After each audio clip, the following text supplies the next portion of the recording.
nosso entrevistado do Café com Política de hoje, agora nessa nova versão, nesse novo formato que você pode nos acompanhar no YouTube, youtube.com/otempo é o nosso canal. Bom, e de antemão eu já vou pedir, faça a gentileza de se inscrever no canal, compartilhar também com quem você conhece, mas que ainda não está habituado que nós estamos no YouTube, pode fazer. O Café com Política agora está no audiovisual e você pode compartilhar sempre, como já fazia anteriormente, com quem gosta de discutir assuntos importantes de Minas Gerais, do Brasil e, acima de tudo, da política. Deputado estadual, professor Cleiton, obrigado por estar conosco aqui nesse nosso Café com Política. Seja bem-vindo agora no ano de 2025, já que é a primeira vez que nos falamos. Obrigado, Guilherme, Adriana. Bom dia a todo mundo que está assistindo Café com Política. Prazer estar aqui com vocês. Bom dia, deputado, e bom dia, Guilherme. Bom dia para você também, Adriana, que está aqui como minha companheira de bancada, né? Sempre agora no Café com Política. É um prazer, viu, Guilherme? É um prazer também estar com vocês aqui no YouTube. Então já fica esse convite reforçado para você se inscrever no canal e compartilhar também as nossas transmissões. Deputado, quero começar lhe perguntando sobre o ano de 2025. Nessa semana em que estamos trazendo nosso Café com Política, o senhor já detidamente olhou sobre alguns números importantes sobre o governo de Minas. O governador Romeu Zema disse: chegamos a um quarto superávit seguido no estado, mas o senhor tem uma posição bastante crítica em relação a este dado de superávit. Queria que o senhor explicasse para os nossos ouvintes qual é ela. Bom, 2025 acho que vai ser um ano desafiador na política mineira, e um ano importante de decisões dentro da Assembleia e por parte, principalmente, do governo Zema. A minha crítica ela é simples. Eu me lembro de um professor, um grande matemático da USP, que ele dizia assim: números eles podem ser torturados segundo a nossa conveniência para eles dizerem aquilo que nós queremos ouvir.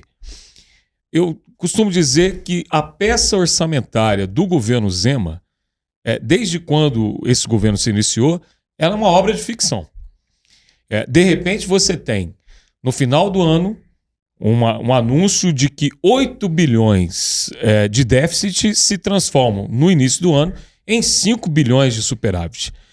A gente tem sempre que lembrar que o superávit ele precisa ser demonstrado na questão daquilo que é importante do superávit primário. Uhum.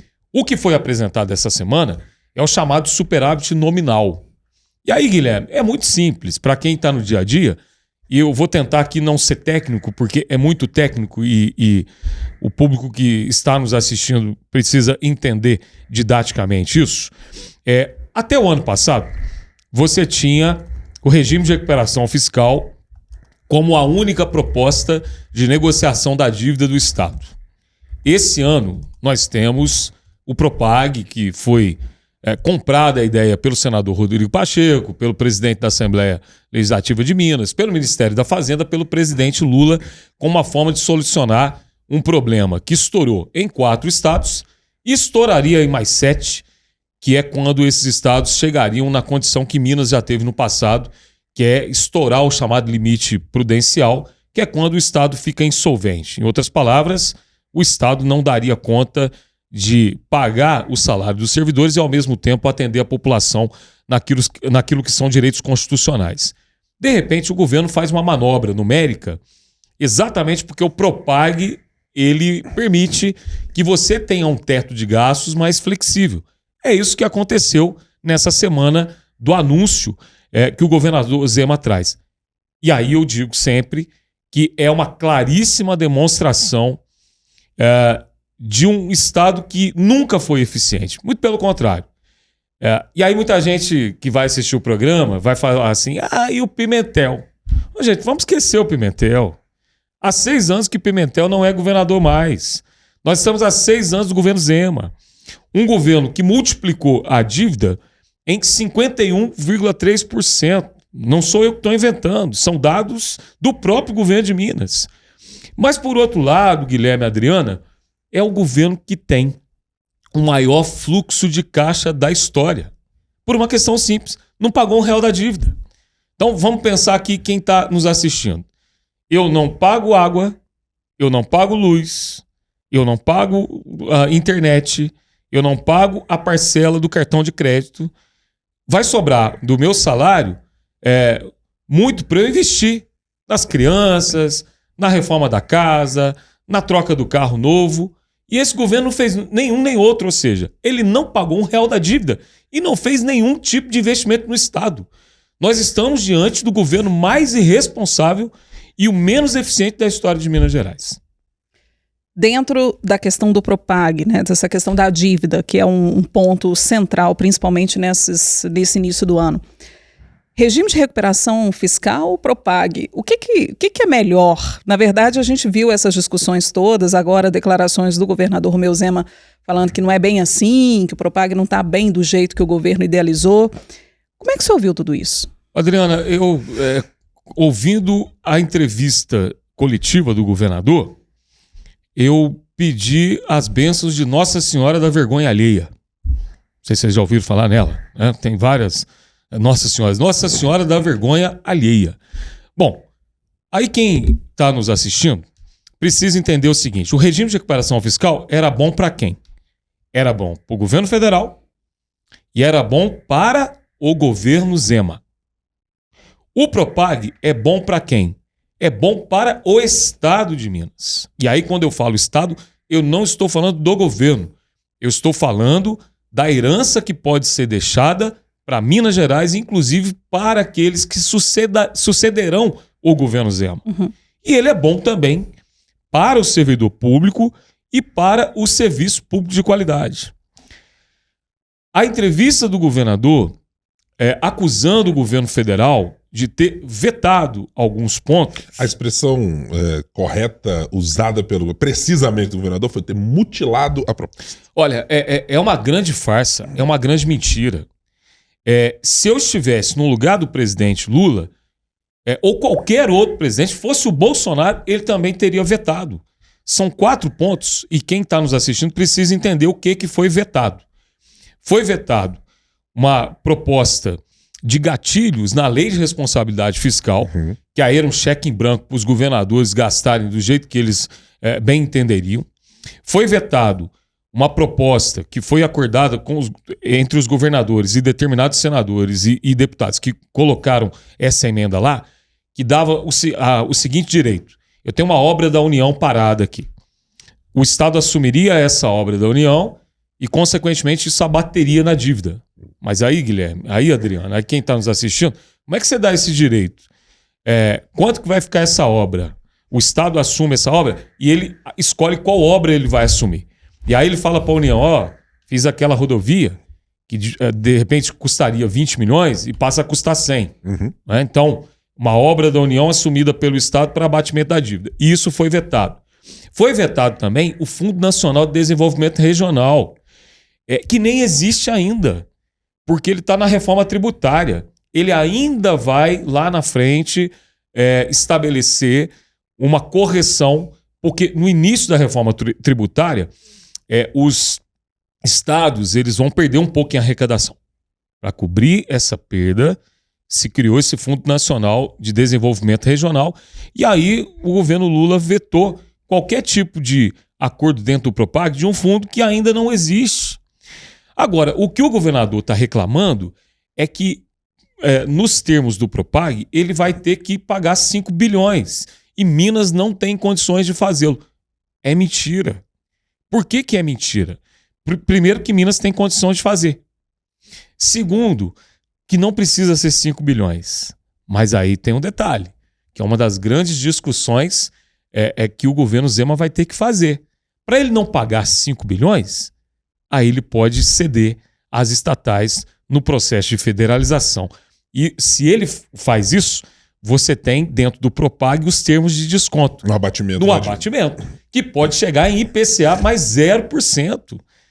Aí que é tido como sonho dos governadores, né? Exato. Tirar os juros para além do IPCA. E aí Minas é o único estado hoje que teria condições de fazer isso, porque Minas é o único estado que possui ativos. Codemig, Semig e Copasa.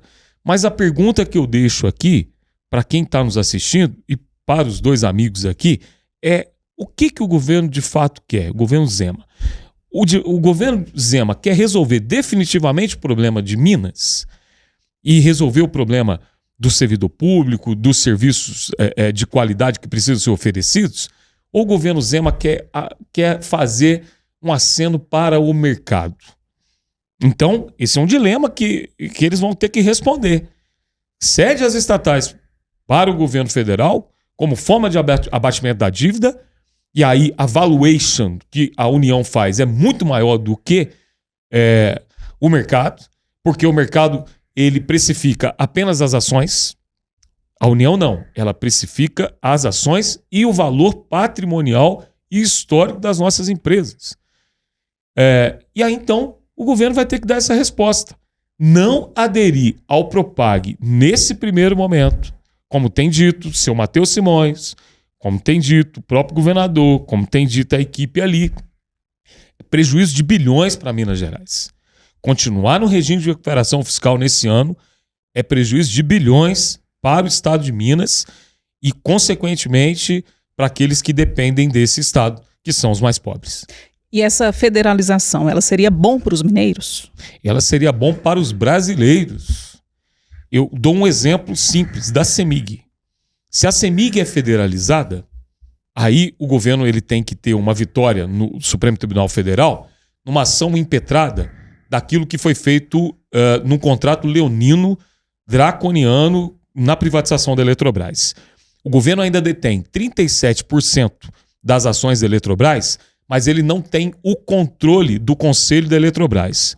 Uma vez corrigido isso, retomado o controle da Eletrobras, o que nós teremos?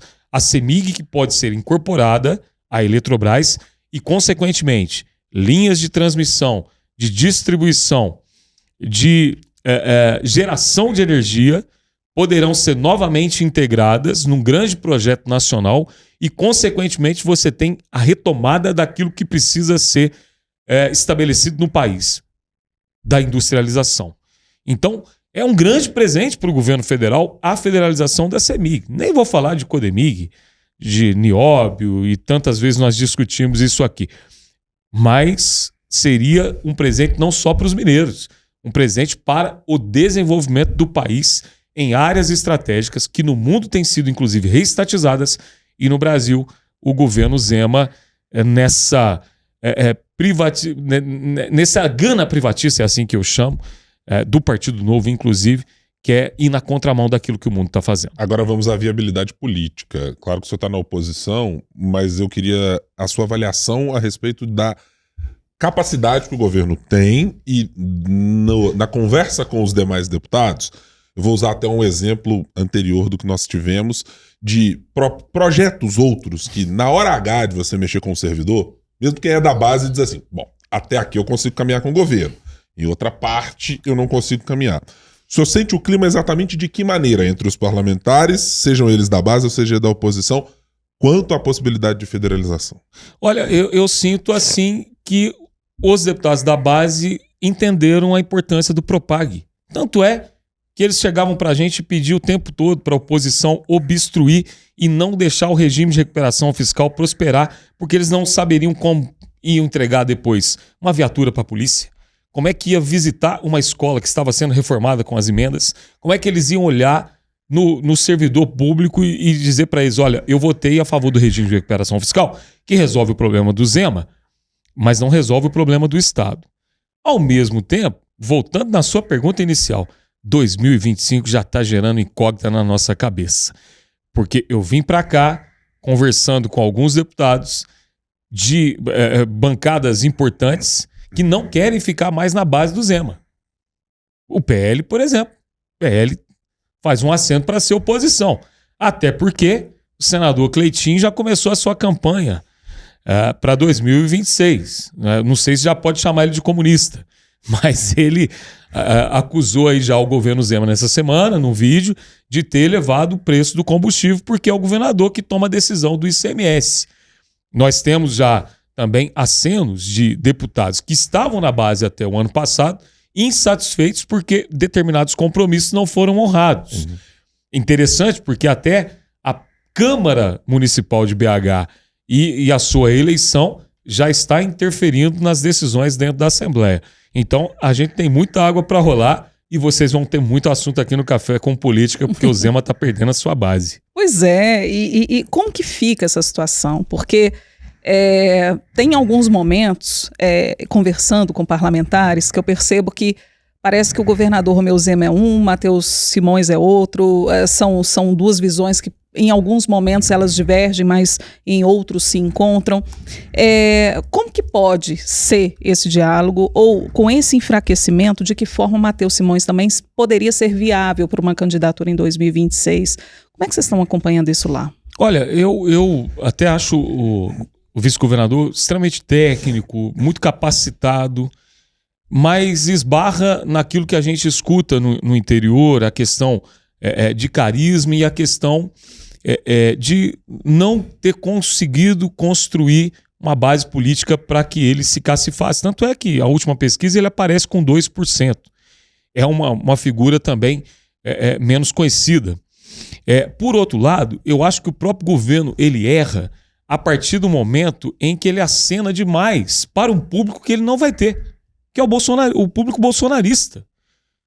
Se a gente pesar aqui hoje na mesa, né, que o bolsonarista ele acompanha o Cleitinho ou ele acompanha o Matheus Simões. E aí está o erro de leitura política. O governador Romeu Zema ele poderia ter acenado muito mais para o centro e ele não fez. Não fez, inclusive comprando brigas desnecessárias e que prejudicam bastante o Estado com o atual governo. Diferentemente, por exemplo, do Tarcísio lá em São Paulo, que faz acenos para o bolsonarismo, mas ao mesmo tempo nunca deixou de comparecer numa inauguração de uma rodovia em São Paulo onde estava o presidente Lula. Uma das maiores obras que nós temos em Minas Gerais nos últimos anos, que era um anseio de toda a população do leste mineiro, né, saindo aqui da região metropolitana, é essa duplicação da rodovia da morte da 381, e o governador não vai. E aí solta no seu antigo Twitter que tinha mais o que fazer, porque ele precisava percorrer o interior de Minas. Mas quando é um ato de extrema-direita na Avenida Paulista, para bradar contra o Supremo Tribunal Federal, aí ele tem tempo para ir. Então, um erro, aí a visão do deputado professor Cleiton, um erro de condução política que vai custar muito caro para a sucessão do governador Romeu Zema. Deixa eu ampliar agora essa nossa conversa sobre política para um aspecto de política partidária. Eu já ouvi de mais de uma pessoa do PV e do PT as dificuldades que a federação tem criado para a tomada de decisão. E elas acabaram sendo muito expostas na última eleição municipal. Isso cabe para a federação PT-PV, cabe para outras federações que estão sendo formadas, estavam sendo gestadas e algumas nunca saem do papel. Outras, por exemplo, PSDB e Cidadania também têm as suas dificuldades e idiosincrasias. Qual é a avaliação do professor Cleiton sobre, primeiro, o resultado do que foram as eleições de 2024 à luz das federações e também do que ela precisa, se é que na avaliação do senhor precisa mudar daqui para frente? Olha, Guilherme, eu acho que já é um caminho sem volta. Acho que o PV ele parte para uma outra federação, conversando com partidos parecidos, né, com o nosso espectro, que é de centro-esquerda, com o PDT, PSB. ou o PSB também. O que foi um dificultador? A gente não tem problema na Assembleia. A nossa federação na Assembleia, a relação com os deputados do PT é muito boa. Mas nas eleições municipais aparece aquilo que a gente já sabe do PT, que são as diversas correntes. E correntes que muitas vezes não aceitavam, por exemplo, candidaturas, seja do PV ou do PCdoB, principalmente nas candidaturas majoritárias. Eu tive problema na minha base, na minha cidade. O PT queria lançar um candidato que, na última eleição, teve 45 votos para vereador e não tinha a mínima possibilidade de concorrer como prefeito. Então, acho que essas celeumas, elas vão fazer com que nem o PT, nem o PV, nem o próprio PCdoB queiram permanecer numa federação, que não seria ruim nas eleições para 2026, mas que trouxeram alguns embates, sobretudo internos dentro do PT, e aí eu acho que é o PT que não nos quer mais. Esse é o sentimento que eu trago. E em relação à figura do senador Rodrigo Pacheco, queria uma análise sua, até porque o presidente Lula se mostrou bem otimista com a candidatura, uma possível candidatura dele ao governo do Estado. Como é que o partido, o PV, né, enxerga o senador Rodrigo Pacheco, o senador também, o deputado também? O deputado Eu acho que eu falo em nome de toda a nossa bancada, dos outros 4 deputados, como líder do PV, e em nome do nosso partido. Eu não enxergo um outro nome com a viabilidade e também para conduzir o Estado da maneira que ele necessita, um homem do diálogo, que assumiu aquilo que eu pedi na primeira discussão, Adriana, do regime de recuperação fiscal, que estava na hora de Minas voltar ao cenário nacional, ser protagonista. E nós tivemos um grande protagonista que está deixando um grande legado ao final da sua gestão enquanto presidente do Senado Federal, que é esse presente, não só para o nosso estado de Minas, mas para os outros estados, para resolver definitivamente esse problema da dívida. Então, desejo muito que o senador Rodrigo Pacheco aceite o convite do presidente Lula para ser candidato ao governo do estado, que nós precisamos de um nome como ele, de conciliação, de bom diálogo, mas que precisa, aí eu faço uma análise, que precisa fazer, a partir de agora, uma transformação na imagem que ele tem em determinados espaços. Rodrigo Pacheco dialoga muito com a classe política e tem o nosso respeito. Precisa dialogar com o povo de Minas e, sobretudo, nas nossas bases, onde ele precisa estar mais presente se quiser se cacifar para ser o nosso próximo governador. Esse é o meu desejo pessoal, esse é o desejo do nosso partido. Qual é o desejo, se é que ele existe, de participação do PV, porque está neste momento, ainda que haja divergências em relação às eleições, de participação no governo Lula, por exemplo? O partido gostaria de ter tido mais espaço do que teve, de que tivesse uma porta mais aberta para esse diálogo, ou assim como o senhor disse, legislativo tem a sua dinâmica própria, executivo tem uma outra dinâmica própria. Como é que o senhor vê a legenda inserida no contexto maior em que o PT e o PV... E, aliás, o PV teve uma importância relevantíssima na eleição do presidente Lula, juntamente com outros partidos como o PSB.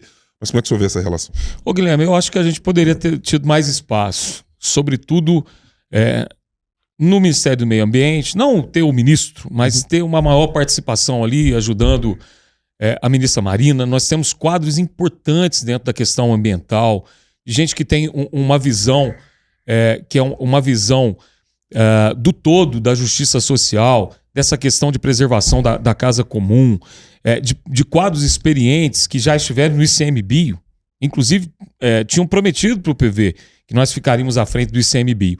E sobrou o IFAM, onde está lá o presidente Leandro Graz, que foi deputado distrital. É um grande quadro, está fazendo um trabalho brilhante, mas o presidente Lula assistiu Café com Política, ele poderia, nesses próximos 2 anos, dar mais espaço para o Partido Verde. Já participou aqui em outras oportunidades também. Vamos ver se a turma leva até ele, então. Pois não, Guilherme. Então, deputado, vamos caminhando aqui para a nossa conversa, para o momento... Eu estou querendo também trazer um pouco para os projetos, mas se você estiver ainda no Nacional, pode tocar. Vamos, porque depois a gente vai ter uma hora específica que o professor Cleiton já conhece, que se chama Bate Pronto, aí tem umas coisinhas para a gente perguntar. Adriano, por favor. Pois é, porque o senhor se tornou uma figura referência a partir da lei Rafaela Drummond, né, que proíbe o servidor de praticar assédio moral, lei que ficou bastante conhecida. E o senhor continua recebendo, né, denúncias. O que falta? Como resolver essa situação? O servidor, né, quando chega até o senhor, muitas vezes chega muito fragilizado, né? Porque é um cargo que ele ocupa, muitas vezes faz com amor, com dedicação, mas ele tem uma família, ele tem filhos, né, ou ela. Então, assim, é uma situação muito delicada, né, deputado? Adriana, obrigado por tocar nesse assunto, que é um assunto que me traz uma empatia muito grande em relação ao seu Odair, a dona Zuraide, que são os pais da Rafaela, e que eu tive muitas vezes na presença deles e é muito dolorido. Um pai, você que é mãe, o Guilherme aqui, eu também sou pai, você criar o seu filho, preparar ele para a vida, inclusive oferecendo os melhores espaços para a educação, como foi o caso da Rafaela, que tinha o sonho de ser uma servidora pública, e aí, de repente, no espaço da Polícia Civil, num espaço de uma servidora do Estado, onde ela deveria ser protegida, cuidada, ela é assediada moralmente e sexualmente, a ponto de tirar a própria vida, o chamado autoextermínio. E o caso da Rafaela acendeu essa discussão e esse debate no âmbito do Estado. Nós começamos a receber denúncias, eu, deputado Sargento Rodrigues, que é presidente da Comissão de Segurança Pública, outros deputados que compõem o espaço ali da Comissão de Direitos Humanos, e fiquei, confesso, chocado, horrorizado. Inclusive o que eu relatei para vocês agora há pouco, aqui fora do ar, que a gente precisa, inclusive, quebrar essa blindagem que é feita com o assediador. Por isso que nós criamos uma lei, que é uma lei de fato punitiva, para excluir do serviço público aquele que assedia moralmente, aquele que exerce sobre o outro uma função, que é uma função de mando, de humilhação, quando esse deveria ser, na função de chefe, o primeiro a proteger essas pessoas. E aí eu te pergunto, interrompendo um pouco a sua colocação, claro, tranquilo aqui. Porque para que seja punido, precisa de uma investigação. Esses casos estão sendo investigados? Essa investigação está sendo concluída? Olha, infelizmente, a notícia que a gente tem é que eles têm sido varridos para debaixo do tapete. E aqui faço uma crítica pública à Corregedoria da Polícia Civil. Ela não tem que ser corporativista. Ela tem que cumprir aquilo que a lei determina.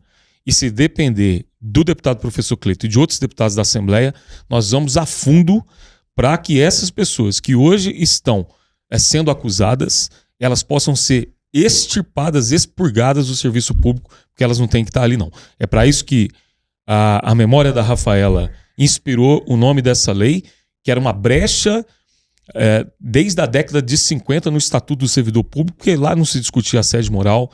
Então, a sua pergunta é importante e fica o meu recado aqui. O recado para aquele que está sendo investigado, para aquele que assedia. Ou muda a postura, ou nós iremos a fundo. E um pedido para o governo Zema. Vamos parar de passar pano e de esconder aquilo que tem acontecido.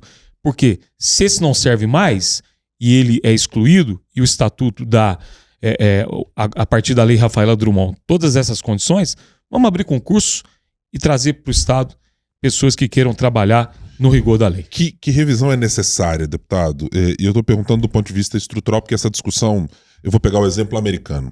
Depois de casos muito específicos de violência, né, o caso de George Floyd, ensejou, por exemplo, uma discussão dentro do parlamento americano para dizer, precisamos revisar práticas das polícias. Estados fizeram isso, alguns isoladamente. O senhor vê alguma necessidade, do ponto de vista corporativo, da Polícia Civil, da Polícia Militar? Quero colocar todos aqui neste cenário. Nós chegamos a um ponto em que há necessidade de fazer algum tipo de correção no jeito de se estruturar, na maneira de se ensinar aos policiais, delegados, agentes penitenciários, a maneira pela qual eles lidam com casos, com a sociedade, e internamente a esses problemas, como do caso da Rafaela Drummond. Na formação, né? Na formação. Eu acho que começa na formação da Academia de Polícia. A Academia de Polícia contrata, por exemplo, agora, uma senhora, a hora-aula a R$185 mil para cultura organizacional. Sendo que você tem gente dentro da Polícia Civil que poderia fazer isso sem custo nenhum para o Estado. É um contrato que chega a quase 2 milhões aí e que deixou uma grande insatisfação dentro da academia. Além da reestruturação daquilo que se ensina na academia, eu penso também, Guilherme, que nós precisamos rever a questão hierárquica dentro da Polícia Civil. O Brasil é o único país onde isso ainda acontece. Por que um delegado, uma delegada que tem que exercer a função de chefia não pode ser um escrivão? Não pode ser um investigador? Não pode ser um perito? Que dentro daquela delegacia demonstra que tem muito mais características de liderança do que propriamente alguém que exerce uma outra função. Essa é uma discussão que mexe com ferida, que atinge diretamente determinada categoria, mas que precisa ser feito urgentemente, não só em Minas, na Polícia Civil de todo o Brasil, que ainda está muito atrasado quando você coloca, por exemplo, o exemplo dos Estados Unidos, onde já se mudou essa estrutura hierárquica. O servidor está mais corajoso para denunciar? Um pouco. Está mais à vontade, vamos dizer assim? Um pouco. Já mudou alguma coisa, mas eu estou aqui publicamente pedindo aos servidores que estão passando por essa situação, que se não chegar a denúncia e que se eles não saírem do seu medo, nós não teremos condições de punir essas pessoas. Podem ficar no anonimato, não tem problema nenhum, mas a gente precisa que vocês entrem em contato com os deputados da Assembleia, e eu estou à disposição para que a gente possa colocar a público o que vem acontecendo em determinados espaços para punir as pessoas que estão cometendo o assédio moral. Nós estamos conversando aqui no Café com Política com o deputado estadual, professor Cleiton, do PV. E agora, deputado, chegamos àquela hora do bate-pronto. Perguntas rápidas e respostas, aliás, na mesma proporção. A parte que eu mais gosto. Essa parte é boa. Tem muita gente que gosta. Tem o pessoal que participa a primeira vez e fala assim, nossa, essa parte Tô meio assustado, né, Guilherme? Mas depois se acostuma, habitualmente, até porque a gente sempre pergunta coisas calmas. A gente é bonzinho, exatamente. Deputado, PT e PV na federação e PCdoB foi ou merecem qual nota até agora na sua atuação? Eu daria 2 notas. Eleição de 2022, 10. Eleição de 2024, 5. Propag e regime de recuperação fiscal. Propag, sem dúvida nenhuma, solução para todos os problemas do estado de Minas. A relação entre os governos Lula e Zema é republicana em alguma medida? Se tornou mais fratricida do que deveria? Em que pé ela deveria ser feita? Se tornou fratricida não por causa do presidente, por causa do governador que quer acenar o tempo todo para a extrema-direita, pensando nas eleições de 2026, quando ele deveria pensar no estado de Minas. Rodrigo Pacheco em 2026? Nosso próximo governador, se Deus quiser. Nós conversamos aqui no nosso Café com Política com o deputado estadual professor Cleiton do PV. Deputado, muito obrigado mais uma vez por estar conosco aqui no Café, nessa nova fase aqui, agora mais vinculado ao digital e aos internautas que nos acompanham e aquela audiência que sempre nos foi fiel no Café com Política, e também a todos aqueles que participam e sempre participarão aqui, porque, bom, temos mais assuntos para tratar, importantíssimos sempre para o estado de Minas Gerais. Obrigado pela disponibilidade do senhor mais uma vez. Obrigado, Guilherme. Obrigado, Adriano. Estou sempre à disposição aqui do Café com Política e espero que a gente faça muito esse gesto esse ano. Eu estou exatamente nessa torcida. Eu não tenho certeza se a Adriana Ferreira estará fazendo muito. O meu é o contrário. O meu é assim, ó. Mas eu acho que assim, podemos ter muitas coisas assim. Já começamos, tá? E é só o começo. Muito obrigado a você que esteve na companhia. Se você for desse gesto, como é que é o outro, Adriano? O outro é assim. Ou deste outro, tá tudo certo, tá? Na política a gente se resolve por isso aqui. Muito obrigado pela companhia no Café com Política. É totalmente democrático. Quer dizer, depende da hora. Se for clássico, eu não sou exatamente um democrata. Não. Aí a gente pede licença. A gente pede licença. Clássico é outra conversa. Muito obrigado pela companhia aqui no YouTube, canal de O Tempo, youtube.com/otempo. Até a próxima. Tchau, tchau.